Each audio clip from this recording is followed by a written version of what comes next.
Welcome to Harness the Shift, the podcast where I spotlight souls shaping a new humanity.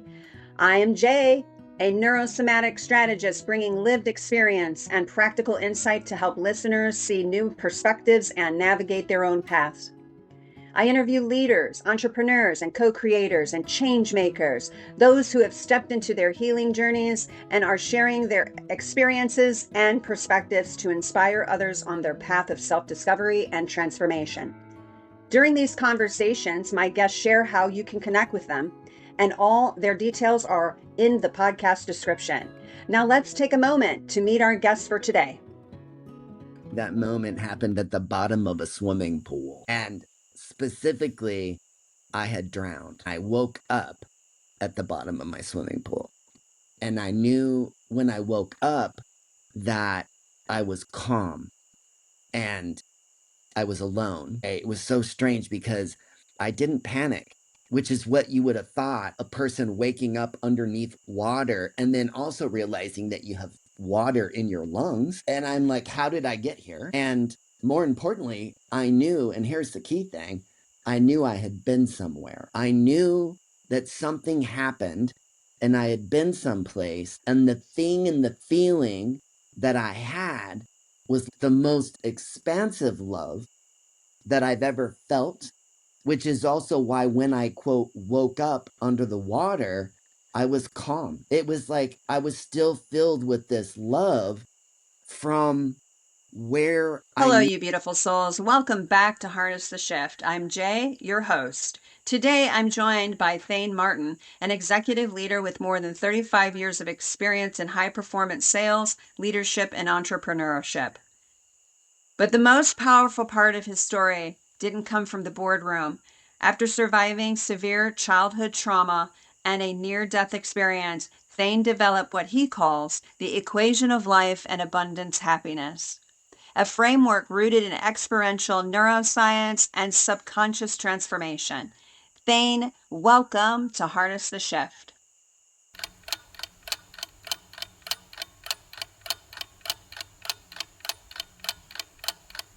from where I knew I had been. Hello, you beautiful souls. Welcome to Harness the Shift. Thank you for joining us today. Help me welcome my guest and my new friend, Thayne Martin from Chandler, Arizona. How are you? I am fabulous this Saturday morning. I'm happy to be alive and grateful for the opportunity to work with you and your audience and create some goodness in the world, which we all so desperately need. Amen to that. Right? Yeah. You know, I appreciate you jumping on. Like, we had a little spontaneous thing here. I was supposed to interview someone in the UK, and she's saying there's spotty service. So I just texted Thayne and I said, hey, not on the off chance, can you join me? And so here we are. Here we are. Here we are. That's the precious moment, right? When we live in the here and now, right, opportunities open up. And oftentimes when you live in the here and now, the ones that open up are the ones you're supposed to be on. Yes, yes. We had a little bit of a technical difficulty in this beginning, but we worked it out. Got to figure it out. The mics are working. I appreciate your patience, right? Not a problem at all. Happy to help. Back in the day, that would have melted me down. I'd have been like... Oh, yeah, same. I would have been throwing things. Like my old self would have thrown the laptop across the, for sure. Like I was a complete hothead. Throw it out the window. Oh, yeah. My God, F this, F that. Yeah. Oh, yeah, yeah. And all that behavior is driven by an overactive amygdala, right? The evil queen amygdala that destroys our lives. Yes. Yeah. I had to retrain mine. I still refer to my amygdala as the evil queen because you have to treat your amygdala that way because that's its job. It's like a Disney, it's an evil Disney princess. That is your amygdala. So in my brain, I often talk to my amygdala when it's misbehaving. Yeah. That's true metacognition, you see. Yes, it sure is. It sure is. I've kind of wanted to name mine, but then I didn't really want people to think I was crazy. Oh, no, that's exactly what you should do. I teach that in my course. Absolutely. Yeah, absolutely. Name your body. Your body should have, Your sit body out. and your mind. So my body's name is Frank. Okay, that's not my name, but I call my body and my mind, that's Frank. Okay, so Yeah. I understand that when you really understand life and the body and how everything works, which I do, by the way, you understand that you're the observer of life. And the sooner you figure that out and separate yourself from your subconscious mind and separate yourself from your body, you're going to start beginning to understand how you actually do control your present and how you can create your reality. That's true. So for me, I named my body Frank.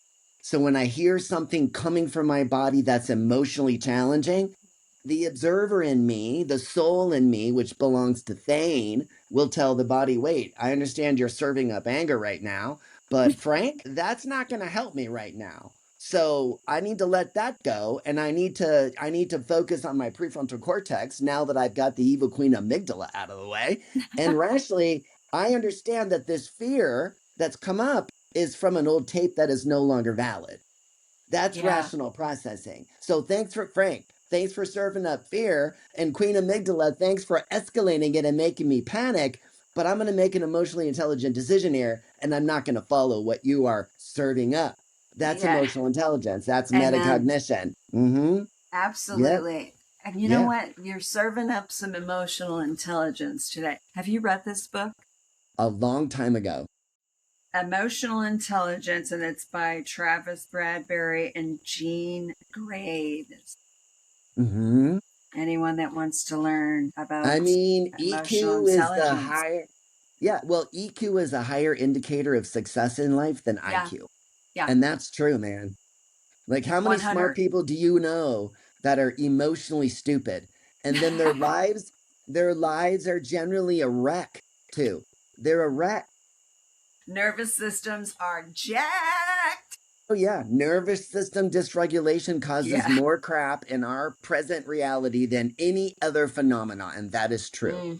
So We true. mind screw ourselves all the time. It's ego. It's always ego. Ego Yeah. gets in the way of everything, and that's what keeps you separate from being with your creator. Yeah. It's ego. And until you let go of the ego, you never really truly know where you came from. We're just diving in, aren't we? I know, we're just I'm talking. loving it. No, it's I good. know. It's good. Yeah. So, Thayne, take Yeah. us back. Okay. I'm leading you here. Okay. I'm following. Can you take us back to a specific moment in your life when something cracked open and where love stopped being this idea and became something you had to embody? Yes, I can. And it's probably going to shock you when I say it. But for me, that moment happened at the bottom of a swimming pool. And specifically, I had drowned. I had drowned. And yeah, I had drowned. And I woke up at the bottom of my swimming pool. And I knew when I woke up that I was calm and I was alone. And I knew that it was weird, Jay. It was so strange because I didn't panic, which is what you would have thought a person waking up underneath water and then also realizing that you have water in your lungs. Mm-hmm. And I'm like, how did I get here? And more importantly, I knew, and here's the key thing, I knew I had been somewhere. I knew that something happened and I had been someplace, and the thing and the feeling that I had was love. And the most expansive love that I've ever felt, which is also why when I quote woke up under the water, I was calm. It was like I was still filled with this love from where I knew I had been. Now, I need to back up a little bit and explain a little bit about my life and some strange things, okay? My first near death experience happened to me as a child. So, a little bit of a backstory.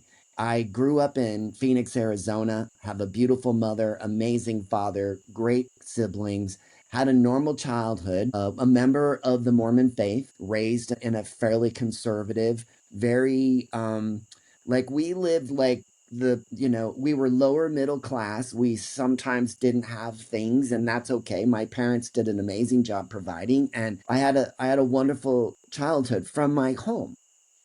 About age 5, I began being groomed by a little boy in the neighborhood, and he began messing around with me in a way that obviously made me very uncomfortable. And there was an event that happened that caused me to be silent, and I knew that I couldn't talk about what was happening to me. So when I was 8, and there was an event where I had sold a bottle of honey to a neighbor, and it was July 4th, 1976. It was a bicentennial. We were having a huge block party, and the kids had broken open a piñata, which was 5 houses north of me. And I collected my share of the candy, and I ran home to hide the candy. And when I ran home to hide the candy from my brother, because we shared the same room, I realized the neighbor was home, and I needed to collect the money for that bottle of honey. So I walked across the street. I was alone. My family was 5 houses up north drinking root beer and making hamburgers. And so I walked across the street, knocked on the door, and the woman that I had sold it to was not home. And he told me that. And then he said, and he did one of these things: "I've got the money in the back. Just follow me." So he was my neighbor. I had mowed their yard before and raked their leaves because my mom would ask us to do service in the neighborhood. And so I wasn't overly afraid of them, but so I followed in. I had no reason to be afraid of a neighbor, at least I thought. And so I went into the back room, and the door shut, and that was the end of my childhood. And my entire life completely was taken and stolen from me. And I was violently and brutally assaulted. Then they he at the time used I'm sorry, used my I thought I had that turned off. Why is my watch doing that? Sorry about that. It's okay. My so the neighbor when it happened, he threatened me to do it to my younger sister, and she was 5, I was 8, and I knew that I did not want that to happen to her. And that was also part of my upbringing in the Mormon church. You have responsibility being a male, and I didn't want any of this to happen to my sister. So I made the choice to say nothing and understand that pedophiles, they put so much fear in the heart of the child, they become easily manipulated, and that's what happened to me. So from that day forward, I was routinely abused, not only by this man, but there was another man who he was in cahoots with that lived behind me on my alley.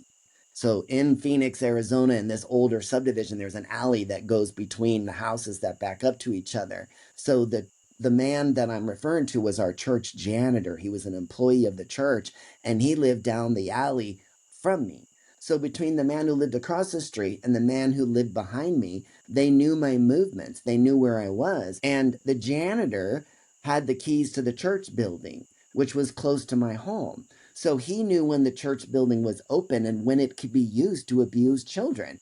And they did. I wasn't the only victim. And sadly, it ultimately led to victimization of many other boys. So, true story, 3 of my childhood friends all committed suicide. My childhood best friend committed suicide from what happened to him. I attempted suicide multiple times, because what happened to me, Jay, was my brain did what it was designed to do, in that it protected me. When we experience severe trauma as children, the brain begins going into a protection mode. And you have to understand, for me, I would be abused in the morning or in the afternoon and then have to go to school the next day as if nothing happened. So when you're that little kid and you can't tell your secret, what ultimately happens is you begin splitting. And that's what I did. I split, and I developed something called dissociative identity disorder, DID, used to be called multiple personality syndrome. That comes from being abused repetitively at a young age. There's only 1% of the US population that has this peculiar disorder, and it's 100% coping mechanism from trauma. So I'm grateful, thank you, for protecting me. But I lived my life in a very chaotic madness kind of way. Because of the abuse that happened to me, I ended up with 10 different personalities. The challenge with that is that once you start splitting, you split throughout life. So my wife married one man, but she got multiples. And it really became an issue later in life because I tried to outrun my trauma. That's what most people do because there's also no help for men. There's zero help for men. And that's one of the reasons why I stand up because 1 in 6 boys are sexually abused before the age of 18, 1 in 4 girls. None of those statistics are acceptable, but the challenge is 95% of the help that's out there is for girls. There's nothing for men and very little. There's stuff. Some therapists can work with young boys and psychologists, but most of them don't know how to deal with trauma in men. And as I tried to heal myself because my life was a complete disaster, I was told time and time again, I can't help you. That's incurable. I don't know. I can't take you on because I don't know how to treat DID. So my life was very, very challenging. I was very successful professionally in my career, but my personal life behind the scenes was a mess. And it was because I was switching and I was also not always in my system, Jay. In DID, there's different variations. And so some people have multiple personalities that are male and female. Some people can think they're a cat or an animal.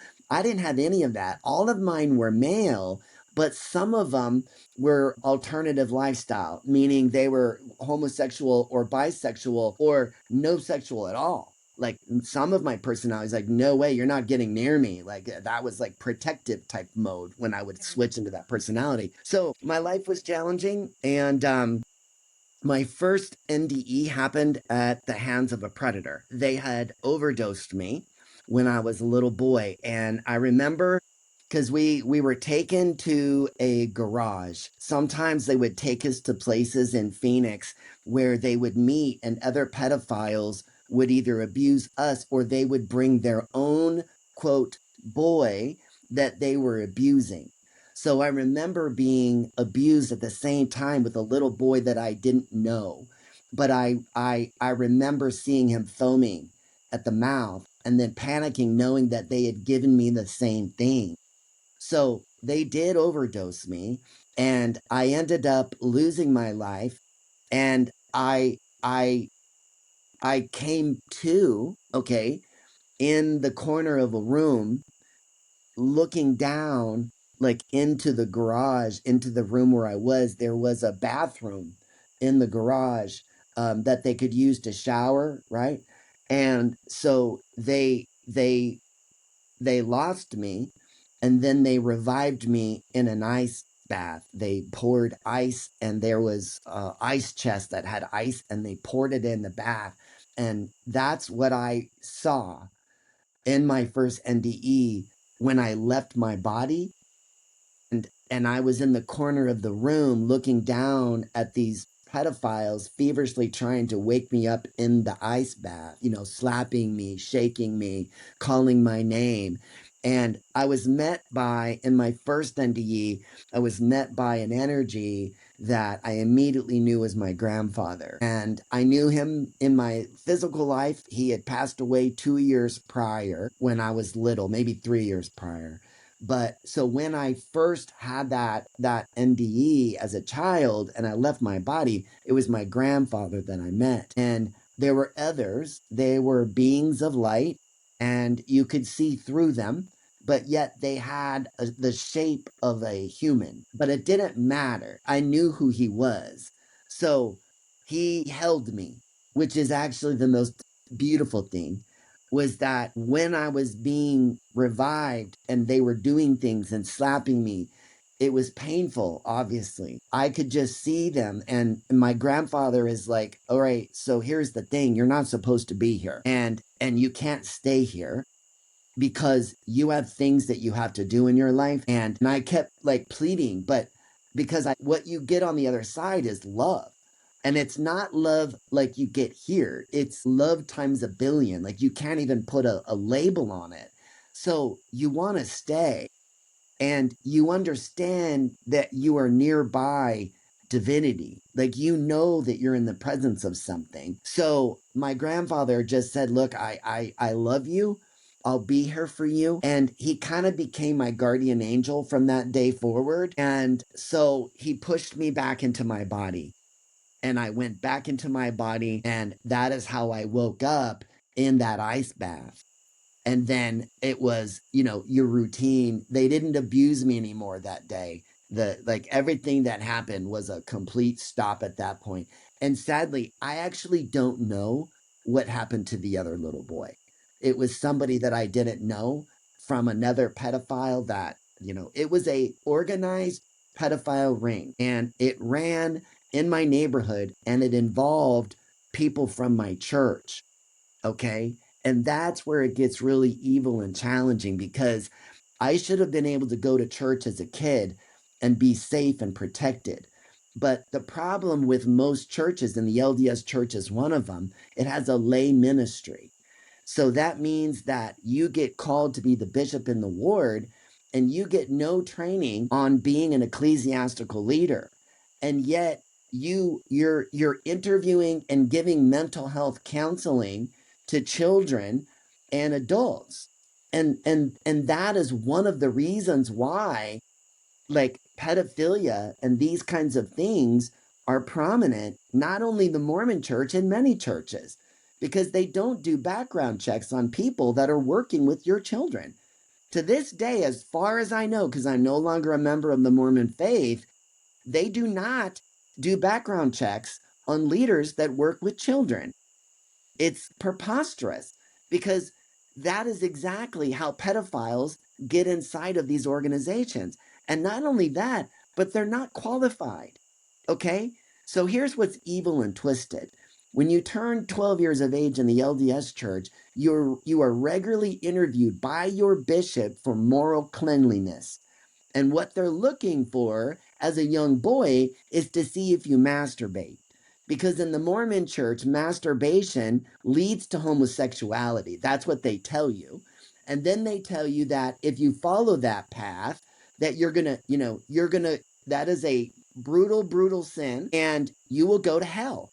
And so at 12 years of age, before you begin, quote, passing the sacrament, you have to be determined worthy. So the bishop interviews you without your parents. That is extremely dangerous, and the church still does it today. Sickening, isn't it? So he would ask me very intimate questions about my sexuality as a 12-year-old boy, specifically asking me if I masturbated. Now, understand, I'm being abused by the very people that are now judging me. I'm being abused by the church janitor. Okay. And initially, I didn't understand then that the bishop was involved and the bishop was using his office to interview us boys to make sure we weren't talking. So I would sit in that meeting and Jay, the bishop knew that I was being abused and he would grill me to make sure that I was not talking about it, to make sure that we weren't talking to anybody because there were other boys being abused. Well, eventually, that bishop also abused me. And I know that because he had a very unique voice. And I remember his voice when he was abusing me because it wasn't always at the church. Sometimes it was in other places. So interestingly, my bishop at that time owned a lawnmower repair service. Interesting, right? Yeah. So a lot of ugly things happened. That's where the DID came from. I was diagnosed bipolar 1, severe ADHD, and then complex PTSD because I used to disassociate when I would hit a trigger and I would go catatonic. Like I did that often when it was something that I couldn't manage. And it mostly happened later in my life because like most of us kids that are traumatized, we say nothing, especially boys, because we're ashamed. And I was also led to believe by my pedophiles that it was my fault. And they're good at that. I'm a child. You're going to manipulate me because I don't have long-term decision-making skills. And oh, by the way, I'm supposed to trust you. Okay, you see the danger? So Oh, for me, ultimately, it led to a life of severe mental health and challenges. I had a life of addiction. I became addicted to prescription drugs because I was trying to manage my depression. And I ended up getting surgery. I had injured my arm, and they gave me a painkiller. And that's all it took was one painkiller, because I then began sleeping at night. Because prior to that, I would just have nightmares when I went to sleep. But the first time I took some oxycodone, knocked me out. I was asleep all night. Suddenly, that magic little pill became my best friend. So everybody knows what happens with that addiction, right? And those drug companies that say their drugs weren't addicted, shame on Pfizer, shame on that whole family. Like that's the problem. It's like we're all customers by a system that's designed to keep us trapped and victims. And that's exactly what they did to me. They medicated me into the corner. At one time, Jay, I had 7 pill boxes just to manage my day. 7. Yep. And it wasn't working. And so my first suicide attempt as an adult was in my late early 50s. And that's when my family and my wife and my dad and my mom finally found out what happened to me. They knew nothing. Nobody knew anything. Nothing. So I started in therapy, traditional therapy, and I had no memory of my childhood. I had no memory of who abused me when, how it started. My brain had completely blocked that out. 100%. It did its job. So in working with the therapist, we did a protocol called EMDR. And then one day, about 60 days in, after my first, or after that particular suicide attempt, I had a moment from the EMDR when I remembered the red, white, and blue ribbons that were in the spokes of my bicycle, July 1976. And that was the image that unlocked the first time that I was assaulted by an adult. And then everything else just began unpacking. So I spent probably 5 years in therapy with a professional therapist using EMDR, trying to recover and reprocess what had happened. And I reached a point, and I know this sounds sick and disgusting, but this is the number. I reached a point where I had processed over 50 different pedophiles that had assaulted me. And then I stopped because I said to the therapist, what value is there in keeping digging? Like I felt like I was just being sucked into therapy because I was a paycheck. Okay, so I put the brakes on that. And I'm not knocking my therapist. I don't want to imply that at all. She had an amazing intention and she did great things, but I just reached a point where I'm like, I have to keep digging here. I got to move on. So I tried to move on. Therapy took me to about 50% functioning. I then took a course in large group awareness training in Las Vegas. It's a very kind of controversial way of healing. And what I'll say is it's amazing. And I learned a lot. I met 99 strangers that became some of my closest friends. And to this day, they still are. But the problem with that is that I moved from about a 50% functioning to about a 75, 80, maybe even 85% functioning. And after I left that program, I was pretty good for about a year. But the problem with all transformation programs is unless you have something to keep you rooted into it and what I call rooted in goodness, and you have an anchor to manage your emotional being and well health, you will eventually fall back into your old ways. And that's what happened to me. So I was just living my life trying to, sorry, I'm getting over a cold. Trying to live my life, trying to heal myself and struggling. Drug addiction. I was diagnosed late in life with DID. My multiple personalities were not co-conscious, which meant that when I was a personality, I don't recall the person that I was even a minute ago. So they were not co-conscious, which made my life very challenging because I could be talking to somebody, and if something triggered me, maybe it was just an old man with gray hair and liver spots on his skin because that's what my abuser looked like. It could trigger me, and then suddenly I'm talking to somebody that I don't know because I don't recognize you because I'm not the same person. So I had some pretty good coping skills communication wise that allowed me to kind of mask the condition. And that's also why for a long time it was hard to figure out. And my wife couldn't understand why I was happily married to her with children. And then yet there were other times when I wanted nothing to do with her because I was identifying as a gay man, you see? So it was hell in my personal life. It was hell on my wife, and it was very challenging for my kids because they didn't know who their dad was. And that's also true. And neither did their father. So did the damage that happened to me as a child from these pedophiles impact my kids? It has. And that's the sad thing, is that they didn't get to have a father that was all fully present in the way that I should have been, because I was trying to survive my own self, my own demons. So I was given medication. I was heavily medicated, and my doctor gave me something he should have never have given me. And I was alone in the pool at night. I had a reaction to it, some kind of seizure. I went under the water, and I left my body, and I went to the other side. And when I came back, that's when I woke up underneath. Okay, so I want to go there, and then I want to go back. Okay, so I left, and I didn't get out of the pool. When I realized I was under the water, I didn't have any energy. My body wouldn't work. I knew there was water in my lungs. And I'm sitting there now kind of calm because I knew where I had been from that prior NDE. You see, there was that sense of calm and peace and love. And that's why when I came to, I was awake, but I wasn't panicked. So I started pleading with God to help me. Like, if I'm supposed to live, then I need something, or I'm going to die. And then I got a little voice, a thought entered my head and said, raise your head. And so I went like this.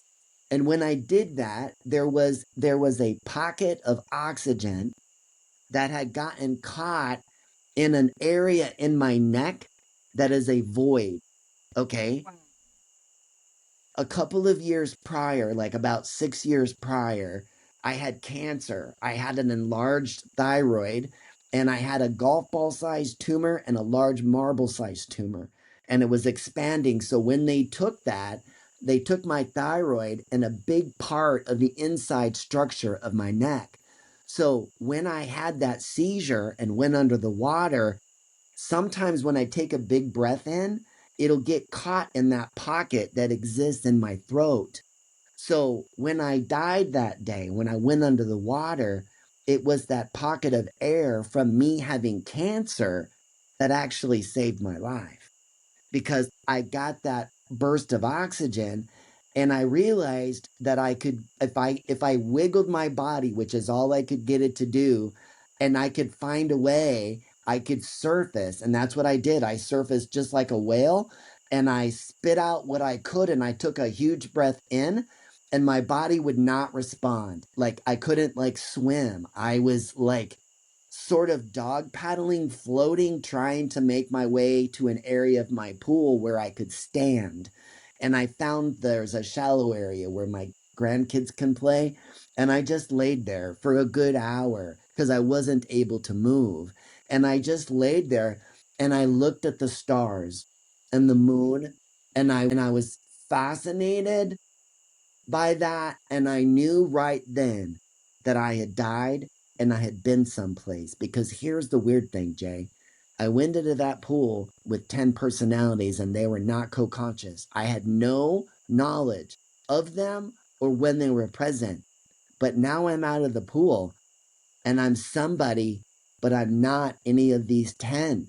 Because in my own mind now, I could see the memories and the personalities and everything attached to these alters that once lived in my brain. But they're dead, is what I'm saying. Like, I could see that they lived at one point in my life, but I could see them. I could see Rayton. I could see Littles. I could see David. I could see all of them. So I knew something had happened to me because I was not the same person. So that week, when I began, it was a weird week, and I would go up to like the sink, and I would watch the water go down the sink, and I was fascinated by molecular things. And I was fascinated with thermodynamics, heat and cold, and I would cook eggs on the oven, and I could literally flip the eggs in the pan behind me without looking. So I could flip the eggs, catch the eggs, blindfolded, put them back on the stove and not break a yolk. Like, it was insane, these incredible skills that I had. Well, my family's watching all of this because I would do it for 15 minutes. Like my kids would see me staring at water for 15 minutes.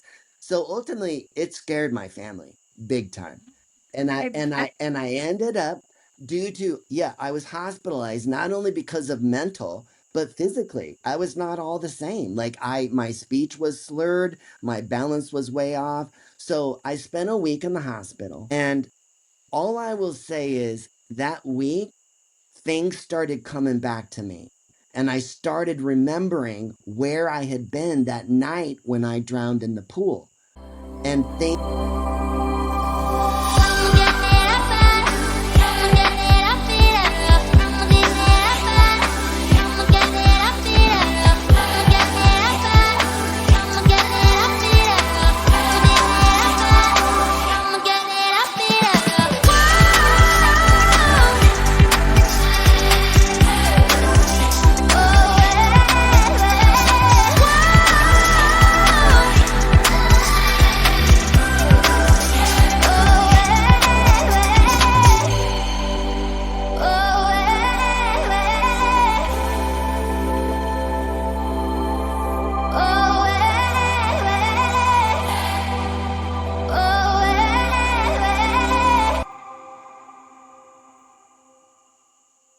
when I drowned in the pool. And things started coming back. So I spent the last, 2.5 years of my life unpacking this, what I call download that was put in my brain, because I understand science in ways that I can't explain, and I'm not a scientist, but I understand things in ways that don't make sense. Okay, so Jay, I know your background and you know medicine, and I know we chatted before this, and I started telling you about what I've discovered and how I've learned how to manipulate our bodies to create a neuroplastic supercell that literally completely rewires your brain in just a rapid period of time. And it's a discovery that came from my very peculiar life experience and my very gifted brain. Okay. And what I mean by that is I feel everything. And I'm a freak in that I can actually feel thought in my head. I can feel where the thought comes from. And that's what allowed me to learn about the lives of the altars that I lived, you see, because something will trigger me. And now I get a memory. And now that memory lights up, but from a different part of my brain, you see. So then I go, oh, that memory belonged to Rayton. That's Rayton's memory, you see.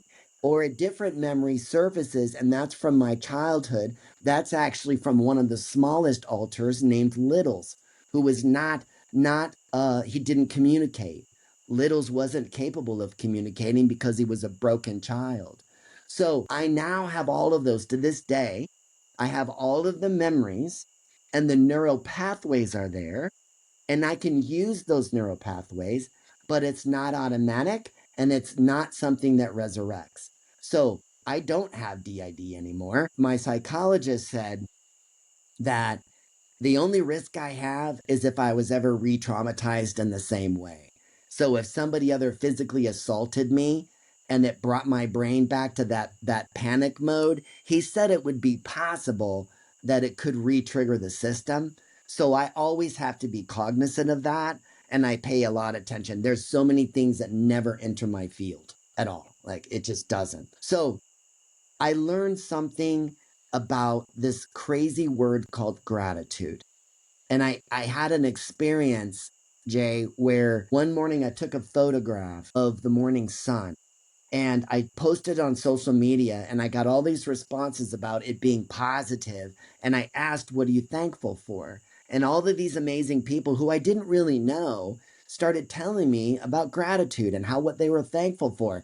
And so I decided that day I'm gonna wake up the next morning.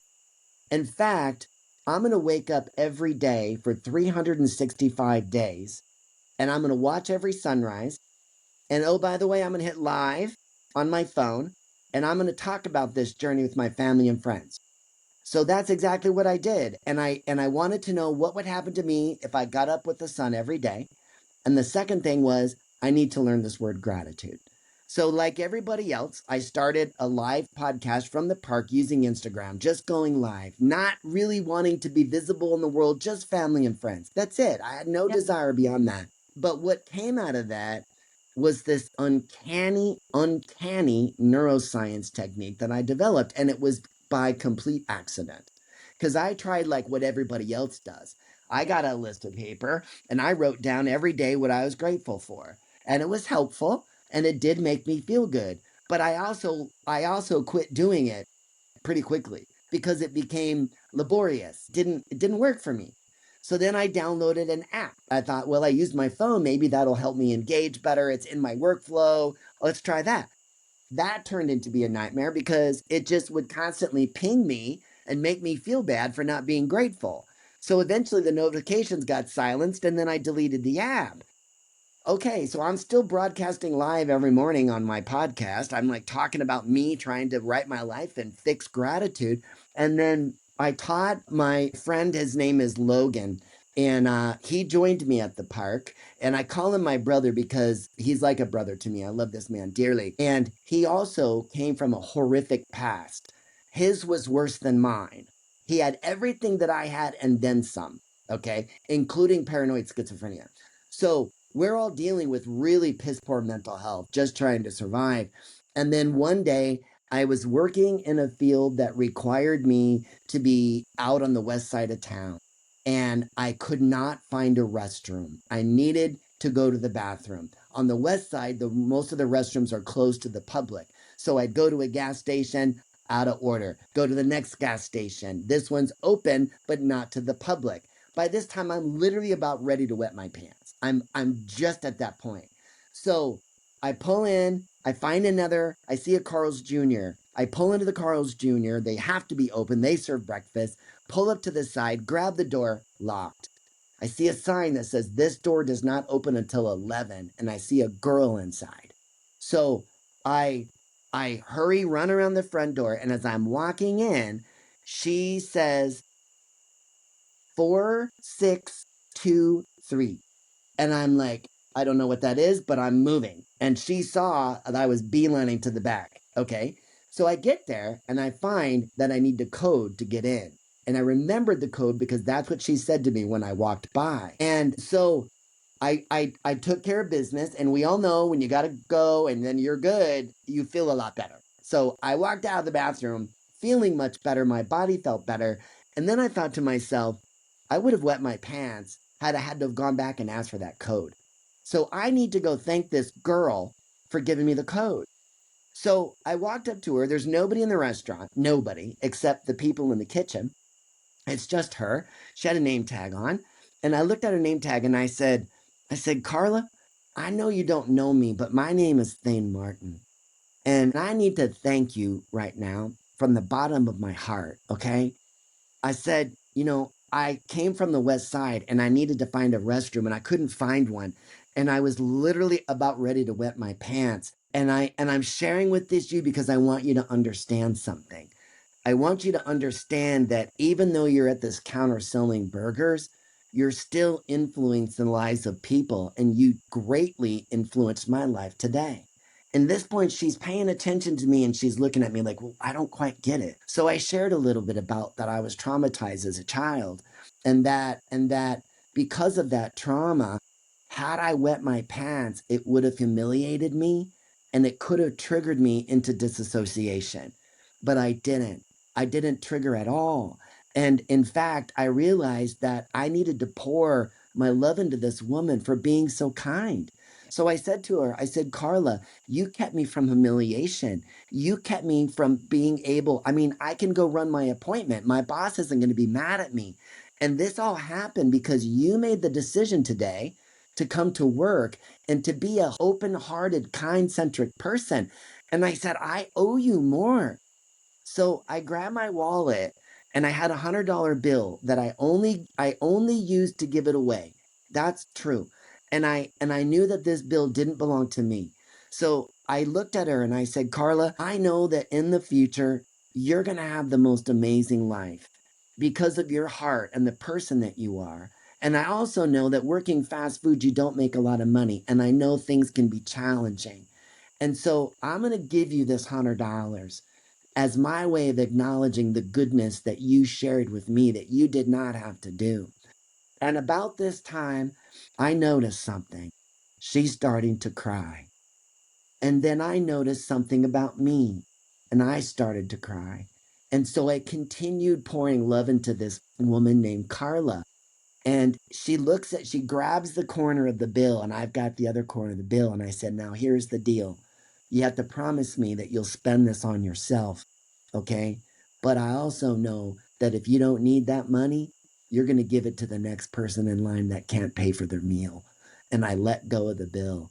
And then I literally got hit with this thing that I now understand. And I call it a gratitude cocktail.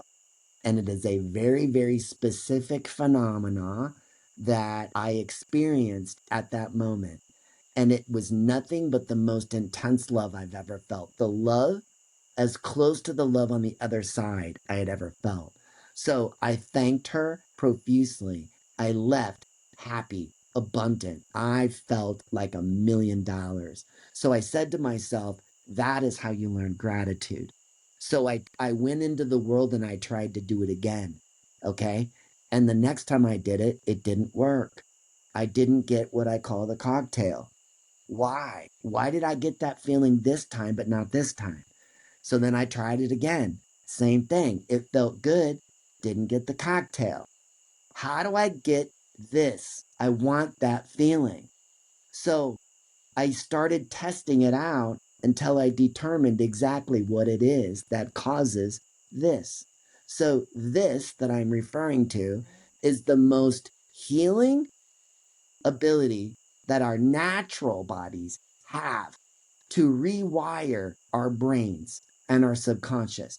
Because here's what happened, Jay. Once I learned how to repeat this protocol so that I got this cocktail, I got very good at it. And I could do it with just about anybody.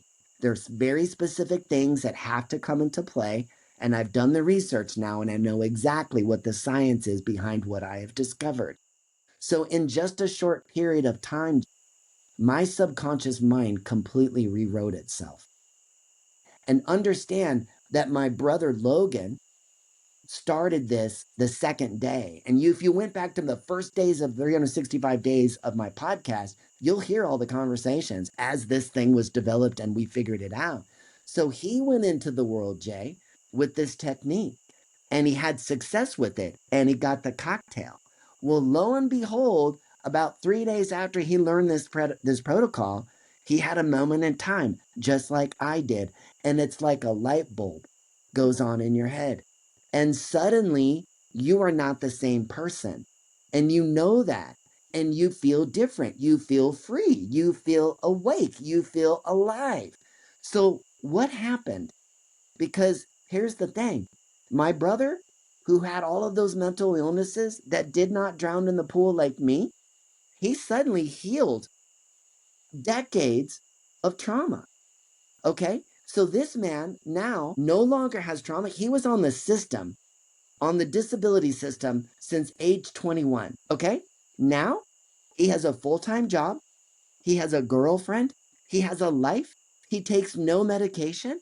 But what he's dealing with now is early onset Parkinson's that developed from a lifetime of very powerful SSRIs that, guess what? He did not need. He did not need. So neither Logan or I take anything for mental health today. Why? Because we are completely healed. I don't have any of those things. Nothing. My brain is as clean and as pure. And more importantly, my subconscious is merged with my conscious mind. I no longer have a subconscious mind. I know every shadow that I once had. And because I had the light in my heart from this thing up above, it allowed me to heal things quick. Why? Because I had the love here. Okay.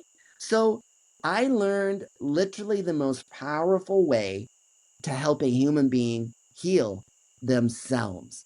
And that's what I now teach. I started seeing the results. I started teaching it to family and friends, people that didn't even have trauma. And lo and behold, what did they find? All kinds of shadows in their life that they didn't know existed. True story, because that's how this thing works.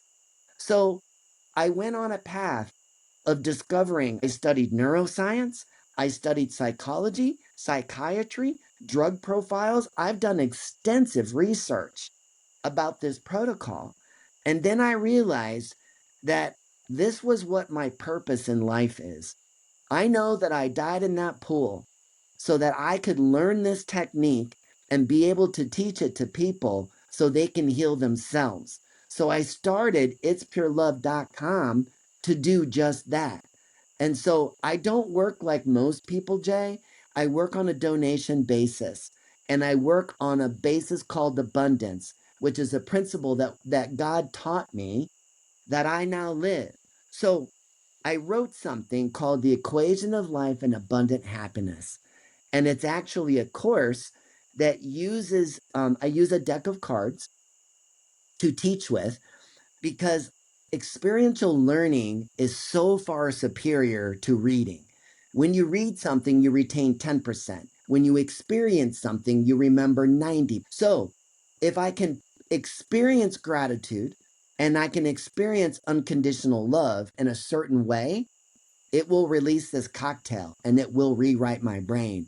And within 3 to 4 days, you're going to be healed of every shadow you once carried. And if you had mental health issues, I can't promise you that you will get healed, because that would be foolish for me to say. But I firmly believe that that's what happens, because I've seen it happen, which is why I need to get this studied clinically, because I know that I have learned something miraculous. I have a board of directors already assembled for a nonprofit. The nonprofit already exists, and I'm going to fund the nonprofit with some of the things that I'm creating with the for-profit entity, itspurelove.com. You see? So my goal is to be able to help anybody and everybody that wants to learn how to heal. And I know that someday what I have learned will be offered professionally and taught by psychologists and therapists, because I know something that they don't know.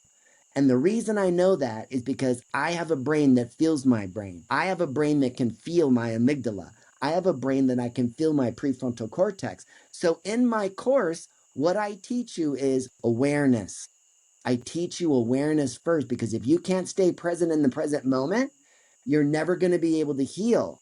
And you won't be able to manage Absolutely. the emotional intelligence, which requires learning how to control your amygdala. So I learned things about cognitive pattern interrupt and Hebbian learning. And I created a course that will literally find every shadow that you have and allow you to gently and lovingly overcome it. So what's the end game? The end game is as little as just a couple of weeks, your brain will be completely rewired in a brand new brain based upon positive neuroplasticity, rooted in love and possibility. And so instead of a brain that's serving up triggers, because the brain's just an operating repetitive machine, that's all it does. Absolutely. So now, instead of seeing triggers everywhere in my life from my old negatively programmed brain, my brain now shows me the amazing things that are going on in my life, and I call them glimmers. So it's all about rewriting the subconscious. And until psychology catches up and learns how to rewrite the subconscious, you're going to be stuck in the psychology and the psychiatry community. And sadly enough, you'll probably become over medicated, because that's their only solution. Yeah. And It's that so leads true. to early onset Parkinson's, which is what my brother's dealing with. Right? So now he gets to deal with things like tremors and movement in his body from taking powerful psychiatrics his entire life. Well, here he is today, no psychiatrics, nothing. And he's abundantly happy. And he uses the technique that I taught him. We call it XM, neuroconditioning. X for experience, for emotion, and neuroconditioning, which is exactly what I'm doing. I'm conditioning your neural pathways live using these exercises. There's 101 of these exercises, and they're all designed around awareness, kindness, unconditional love, emotional intelligence, okay, and motivation. That's what it is. So I literally completely rewrite your brain with this protocol. I teach you the cards. You use the cards to stay rooted in the work. Because every time you pull one of these cards, it's going to be a different time, a different place, a different group of people. Because that's who you interact with, your family and your friends and the general public. Some of the exercises are with the general public, people that you don't know. Well, imagine what happens if you suddenly start having amazing experiences with people you don't know. It rewrites that fear that you have about connecting.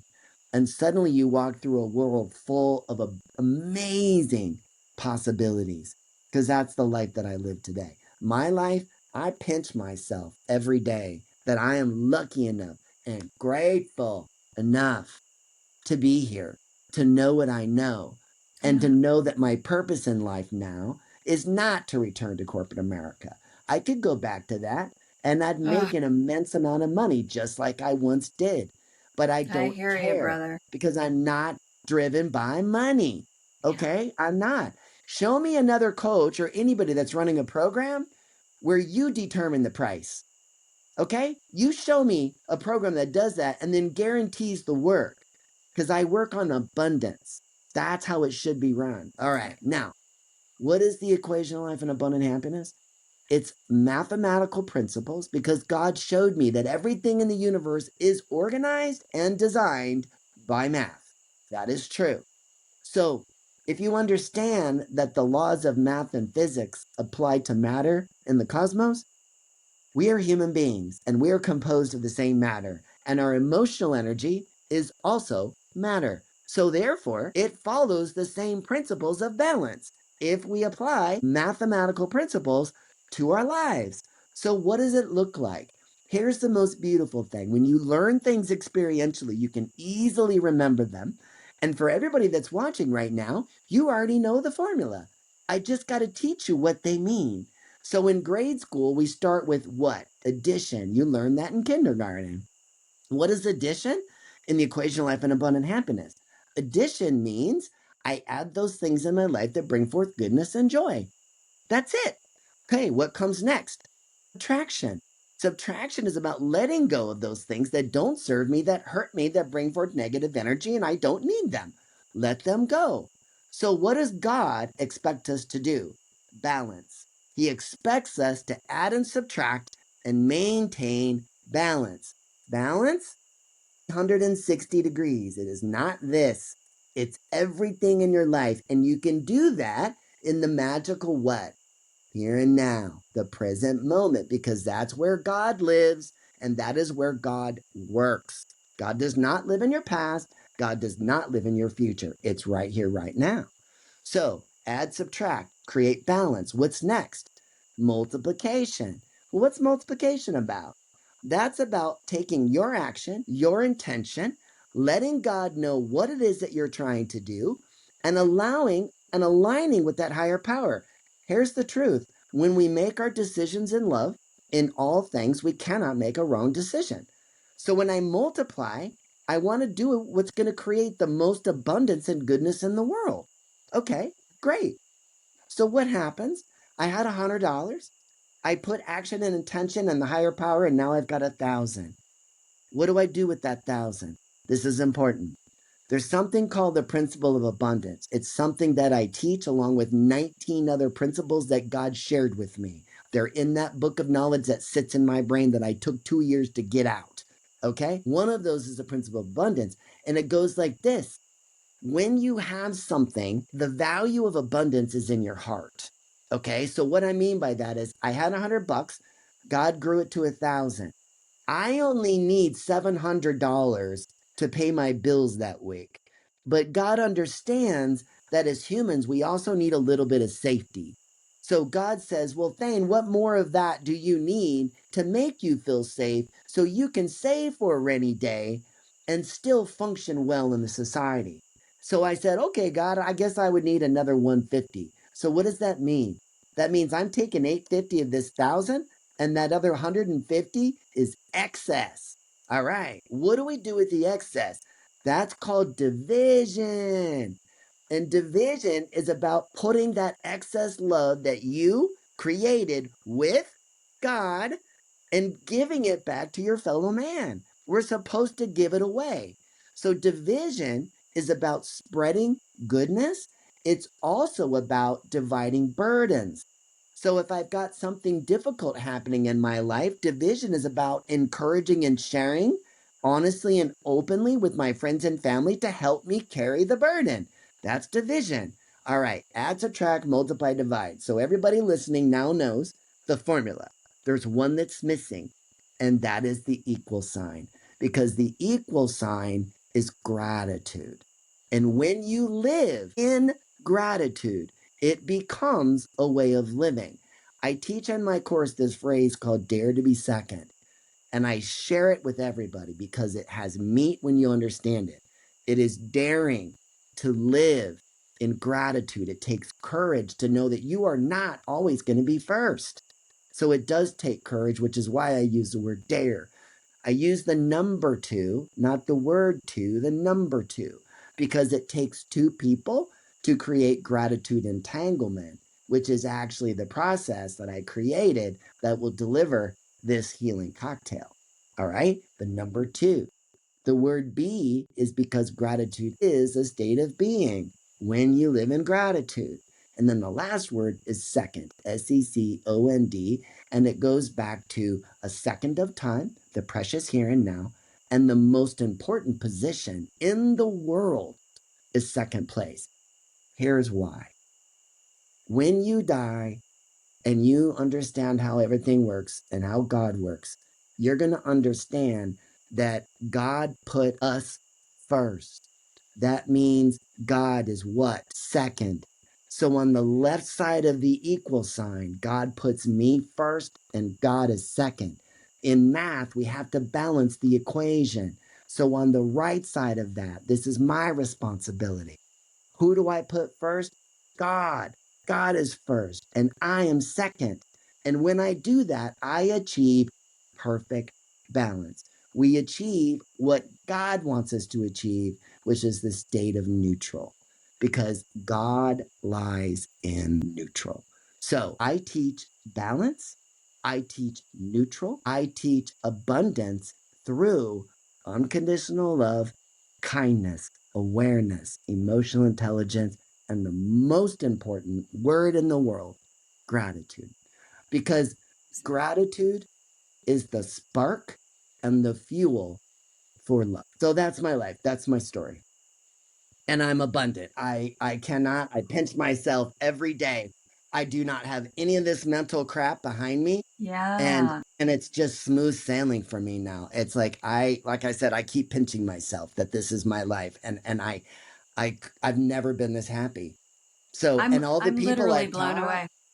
all the people that I have taught this crazy thing to, they now have abundantly happy and massive lives. Like that's what's the most amazing thing. So you don't have to have trauma like I had. All you simply have to do is live your life. And in living your life, you created self-limiting beliefs. And you did it as a child when your brain wasn't fully formed and you didn't understand long-term decision making. And you wrote things as a kid that are still in your subconscious today. How many times as an adult do you go, well, why am I afraid? Well, you're afraid from something that happened in your childhood, which means you do have a self-limiting belief around that fear. But what if you could redo that fear and train your body not to serve it up? What would that look like? It's called XM neuroconditioning. And when you do it, you remove fear. And what you find? Unconditional love in all things, the ultimate freedom, and a direct connection to that. Why? Because I'm putting the light right here where it should be and where it should stay. And that's how I live my life today. I don't live my life with my brain. Okay? I live my life from my heart, and God will tell me where I need to be every minute of the day. It's the most magical thing. It's like rainbows and unicorns for me because I walk in alignment. Yeah. True heart-centeredness. Yeah. And I wouldn't change a thing. Nothing. I'm over here like blown away. I know, because you're also a researcher. Yeah. And you understand when I start talking about acetylcholine and using vasopressin and dopamine and oxytocin and how do these things interact in our brain, you get it. And that's why I'm super excited to meet you, Jay, because I know your background and you're going to help me understand this crazy thing that I've literally uncovered. Nobody in science today knows this. Nobody. I think the future is bright. I think this is so cool to package this and hand it over to help people heal, because here's the thing. If we can all heal, we're getting on to the greatness. Yeah. Yep. Because if we're functioning at our highest potential, man, sky's the limit. And all it takes is just believing. It is. I teach in my class, the other thing I get frustrated with the industry, with people that so many people are looking to heal and they get taken advantage of by people. True. And they get sold course after course after course. And I've seen it. And I've been one of those people that took the course. And then there was another course. Oh, well, I thought this was going to help me. Well, yeah, that'll help you. But, you want to learn how to manifest something? That's going to be another $900. And it's a big business and it's disgusting. It's all about money. Yeah. And that's why I don't work that way. I'm going to give you one course. And with that course, you're going to have everything you need to know to rewrite your brain, to be able to use this protocol to create positive emotional energy in life any day, anytime you need to. And then you have these cards that you will use the rest of your life, because those cards are always different because you're interacting with different people at different time at a different space in your life.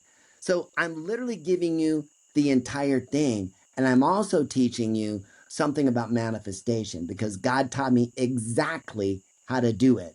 And it's actually 4 words. Okay. I call them the 4 B's: believe, become, bestow, old biblical word, behold. That is the sequence of manifestation or prayer if you're a Christian. Yeah. Right? So I teach you that. So now you know how to not only, you cannot predict your future, but if you understand believe, become, bestow, behold, and you put the principles behind it, and you learn how to understand and read glimmers, then you're going to understand how to glimmer surf, which is literally aligning your life with the probabilities most likely to come to you. So you become the luckiest person on the planet when you understand all of this. And that's what I teach. Yeah. I think us humans, we're plagued with this concept of having to be in control, right? And this whole concept of what you're talking about, put yourself second. When you're aligning with God and you trust, believe, right? Yeah. And you're in alignment, that you trust that everything will work out in its own time, right? And time is an illusion in this, for sure. Yeah, in this realm. Yeah. But we're so, I think, conditioned time to be is a teacher. About time, right? Like time and that. Time is a teacher. We have to be in control, and sometimes we have no, the truth is we do have a little bit of control, but that's about it. We can take action. Yes. But the vast majority of it, we're not, it's, God, I am just blown away. This has been such an amazing podcast. Thank you. I appreciate you having me on. I appreciate you coming on. I appreciate working with you in the future. I see. I'm like, we got to get this out to the masses. Yeah, for sure. Do a little, compile some data. Yeah. It's all good. It's all good. It is.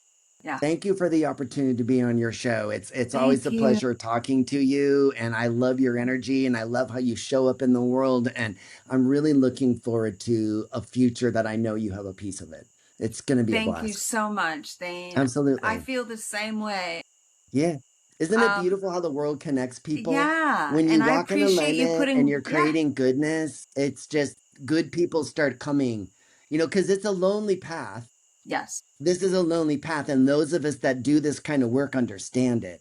And most of our friends and family don't understand it, and it makes you feel like a freak. So one of the things I've learned in this community is how much amazing people there are out there when Yeah. you find your tribe. And Yep. I never found my tribe, but I found my tribe now, and I love my Amen. tribe because we are lovers and we Yes. are doers. Okay, we Yes. are going to change the world. I'm going to change the world. I'm already Yes. doing it. I'm Okay, and I know we're going to do it. We're bringing love back. Heaven belongs here, and we can have it now. That's yes. also true. We can live So like true. that. Yeah, It's I so live like true. that. I got heaven on earth now. I Yeah. do. I Yeah. can say that honestly. Yeah. And I think, I think that's where we're inching towards that, right? Yeah. We've got Yeah. two separate. It's like you got this path you can go on, or you got that path you can go on. And I'm all about the love Right. train. I mean, Right. Same. I'm all about that. I think that there's just an energy. There's an energy of being in the present, being with God, working with God. And the moment that you try to step out, it's like, woo, nope. Yeah. And you know No, right I away, can't. gotta get Yeah, back I on, gotta can't. get back on. Yep, every time, like, trust me, I've poured about $250,000 in developing everything that I've created. Yeah. And the whole time sitting there wondering, is this going to do anything for me or am I literally going to die poor? Which I'd be okay with, by the way. I honestly can say that. I mean that Yeah. sincerely. You could take everything away from me and I would still be abundantly happy because I understand that material things mean nothing because you're not taking them with you. What matters? People. What Yes. matters? Connection to people. What Big time. matters is how are you taking care of your soul? All right, I'm going to leave you with three things. Okay. I share those with every audience that I work with. These are the three things that are going to help you ascend to the highest level of consciousness and the ability to meet the one at the top of the food chain, okay? Which I will let you define. That's not my job. Everybody's journey is their own. How you find God, who and what that is unique to you. But I will tell you that there are three things that'll make that happen. The first one is, can I and do I demonstrate unconditional love in all things? So you have to be able to demonstrate in the eyes of God that I make good and bad decisions from my heart. I know what is good. I also know what negative energy is, and you have to understand that. Can I exercise unconditional love in all things? Number one. Number two is the principle of subtraction. One of the things that most people get caught up in when they go through life review is that they didn't let go when people hurt them. And it's one of the biggest problems that we have as human beings. And if you die and you have not let go of hardness that you're carrying in your heart, then you're going to be dealing with that in your life review and it's going to cause you some problems. So you have to soften your heart. You have to let go. Principle number two. And the third one, the one that's the most difficult to understand when I say it, it's this. Can you find me from within? That is the most difficult thing for a human being to learn. Can you find your way home from within? That's what you got to know. And it's so, well, the ancient teachings say this. The kingdom is within. Yeah, it is. That's right. Jesus said, follow me. He did Yep. not say worship me. Yes. There's Yes. so many things, when you look at, I've studied multiple religions. I went from being a Mormon to an atheist. I believed nothing. And then I moved into some kind of agnosticism where I believed that there was something pulling the levers and the strings. There's something in this organization, but I didn't understand it. But then when I had my near death experience and I got to meet the creator behind everything that's created, then you can't undo that. You can't. And fortunately, I lived a life that allowed me to return. God gave me that opportunity, but I know that I made a deal with God that when I came back, this would be my work. I know that I can teach people how to heal themselves and they can can rewrite their own mind using what it is that I can teach you. But I will say this, it takes time and energy to teach it to you. It takes about 9 hours of classroom instruction using my deck of cards very quickly so you understand the principles that go with it. And then from that point, why you got to stay connected, because every human being is going to go through a phase of what I call balancing. And that balancing happens because suddenly you've got the light of God in your heart, and he's showing you all the shadows in your heart that are coming at you that you didn't know were there. And it can be overwhelming for people. So when I do this work, I have to stay close to you, and you have to understand that these negative things that are coming up for you are healing, they're feedback. But I got to remind you that that's what they are, because some people feel overwhelmed when they suddenly start looking at all these things in their life that they didn't realize was a problem. Because I promise you, this flashlight in your heart will show you everything that you need to fix. That's God perfecting and honing you. Truth. So I always work with everybody, and I very cautious them about this process, because you are going to hit some shadows.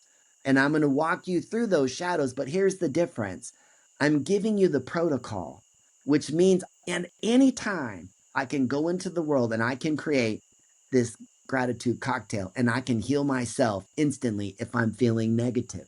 So once you understand that, I remind you that you might be feeling a little depressed right now because you're dealing with some shadows.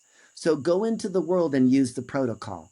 Light up your heart with the light from up above using unconditional love and gratitude, and watch how fast that shadow you had goes away. And that's how it works. So that's also why you can't do this work for free. It takes commitment, and it can't be free because there's no skin in the game. Because when you do shadow work, it's going to be difficult. And if I'm asking you to do an exercise that's slightly uncomfortable for you and you resist me, you're going to walk away when you got no skin in the game, which means I wasted my time and you wasted your time. But when you got hard money on the line, you're going to commit and you're going to do it. So that's why you can't do this for free. It doesn't work. It takes commitment. So I work on the principle of abundance. That's Right. how I work. Yeah. And when I work that way, I don't know any other coach that gives you that option. None. Zero. I don't know of any coach that does that. No. But I No, like the but I do it. concept.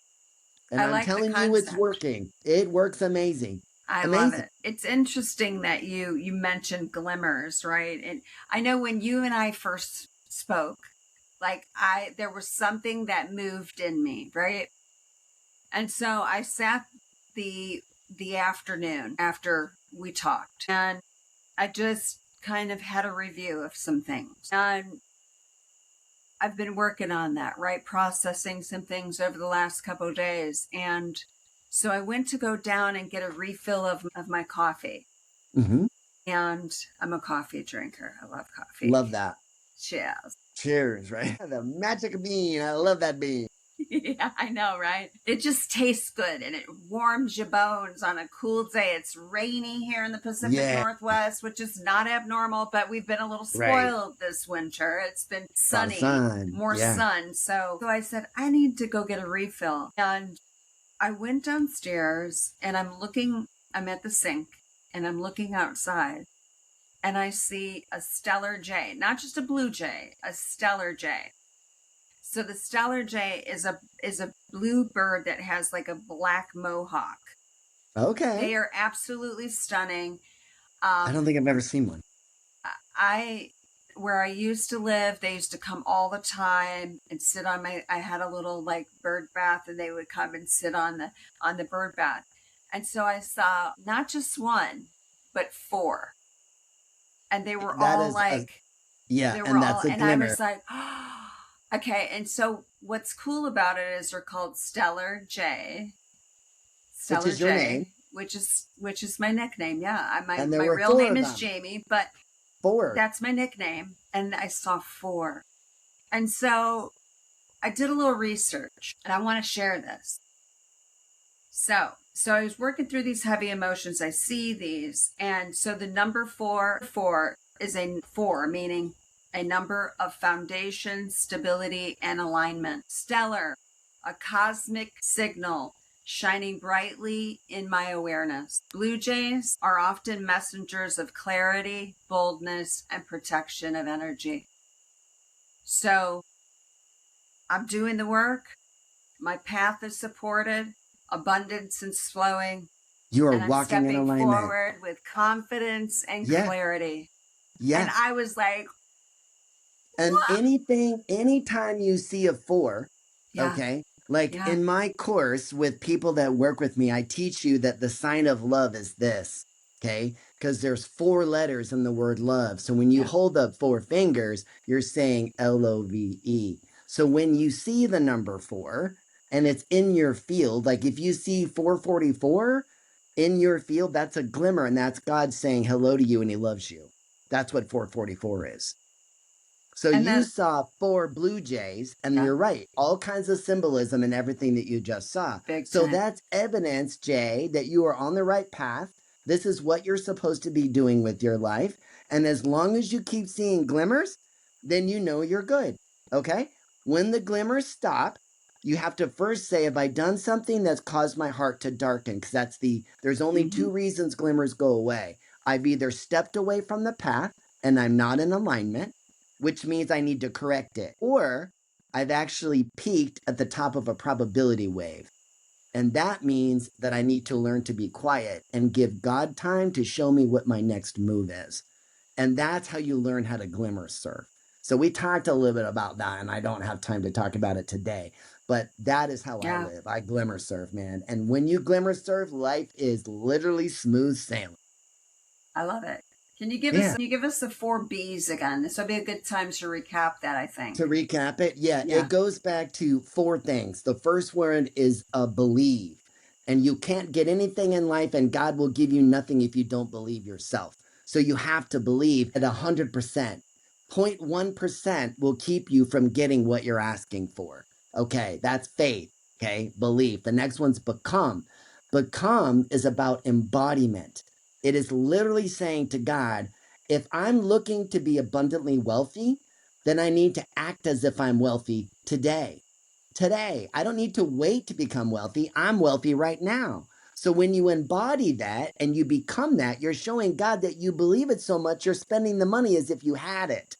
That's true. That's part of become.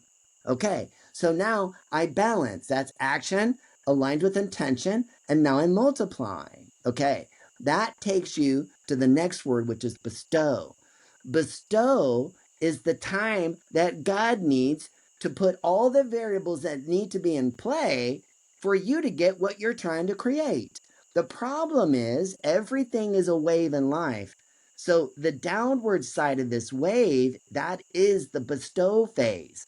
And when life is going quiet, we typically get busy and we lose faith and we say, well, I must not be doing something right or God isn't going to give it to me, and we lose faith. And when we lose faith, everything collapses. Okay, so you have to stay rooted in faith during bestow. You're just allowing God time to line up all the things that need to happen for you to get what it is you're trying to create. All right, the last one is behold. And behold is gratitude. It's giving thanks to God when you get what he provided. Now, one other final secret on belief, become, bestow, behold. You have to let go of the outcome. Every time you pray or every time you speak to the universe, if you don't believe in God, that's okay. Understand that you have to tell the universe or God that you're willing to take whatever you need, not what you want. So I always close my prayers with God as, this is what I think I need, God, but I know that I can't force your hand. And if I try and do that, I'm actually going to hurt myself. So God, I know what I want. I've told you that. You know my actions and intentions, but I want you to give me what I need. And I'm going to be grateful, God, for whatever you give me. So behold is looking at the thing that God provided and being grateful and honoring God for the work that you did with God. Because everything in life is about co-creation. That's the truth. So there you go. I hate to run, but unfortunately I got a grandson at a football game and I got to get him there. Yeah. Before you go, I just want to say something to you. I'm so grateful for you. Thank you. Right now, I honor you, and I honor Likewise. your Coming back to you, sister. Your all of it. I'm blown away. All right. Well, I look forward to talking see you soon. Yeah, and if anybody has questions on the podcast, yes, I love to answer them. So the more questions, I have a lot of knowledge about the afterlife and spirits and what happens and when you die, where you go and why you need to be in a certain state and can I become a dog out in the afterlife? I understand all that stuff and I'm happy to answer those in the questions if people have specific questions because I have most of the answers. I love it. I love it. All right. So I will make Sounds sure good. all your information's in the podcast description. That'd be great. Take care of yourself and have a wonderful time. Thank you. We'll chat soon. See you later. Bye-bye, Jay. Bye. Wow. Wow. Let's just sit with this for a minute. That was just so much wisdom. I'm like getting that rush over me right now. Just so much wisdom. And it's real simple. And gosh, let's give it up for Thayne. Amazing soul, brave, just so brave. And so I honor him. And I'm so appreciative that he came on to share this. I'm so grateful that the Spirit has brought us into each other's orbits. I think we're going to be working together in the future and co-creating, and that's what it's all about. That's what Harness the Shift is all about, is harnessing the shift in consciousness, the shift in mindset, and the shift in being. So thank you so much for joining us today. Definitely all about spirit-driven today. So look for those glimmers because they're out there. When you're in alignment, they're out there. So until next time, harness the shift. See you later. Thank you for dialing in and listening to Harness the Shift podcast. I'm Jay, your host. I spent 23 years in clinical research and have now transitioned into guiding leaders, creators, and change makers through coaching and consulting. I also am a brand partner with LifeWave, and more information about the research and this work is available in the Central Hub link in my bio. During these conversations, my guests share how you can connect with them. All their details are in the podcast description. I'd love your help growing this podcast. If this episode resonated with you, please share it with anyone who may benefit. And make sure to subscribe and follow on YouTube, Spotify, and soon Apple Podcasts under Harness the Shift. You can also stay connected with me on Instagram, Facebook, TikTok at Harness the Shift with Jay, and follow my long-form writings on LinkedIn and Substack at Harness the Shift with Jay. The podcast has its own Instagram channel, which is Harness the Shift Podcast. Everything I mention, coaching, retreats, guest info, and offerings is centralized in the Central Hub, Harness the Shift with Jay. Stay rooted in the light. We're all aligned by design, and together we're harnessing the shift.